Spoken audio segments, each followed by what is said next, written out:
Hi, everyone. I'm Dr. David Bernstein, and it's really a pleasure for me to participate in this year's Cognitive Behavior Therapy Society Congress in Israel.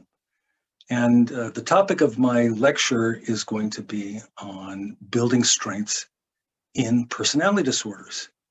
Now, when we think about personality disorders, usually the first thing we think of aren't people's strengths. They're more areas of weakness.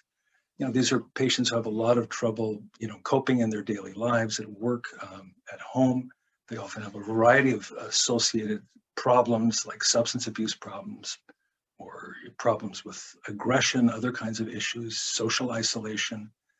And so the idea of building strengths is a relatively new concept when it comes to treating personality disorders.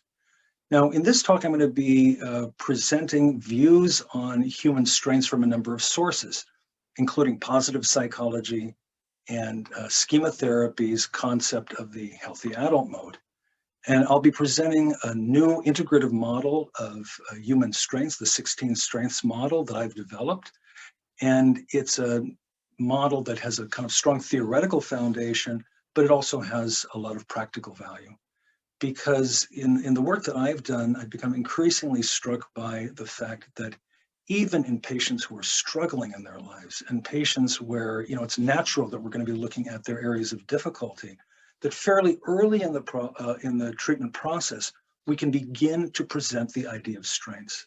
And oftentimes patients have untapped potentials, areas of strength that they may have utilized at various points in their lives, but maybe aren't utilizing now when they're in a crisis or in a difficult situation, and helping them to recognize what these strengths are and begin to utilize them is very empowering for them.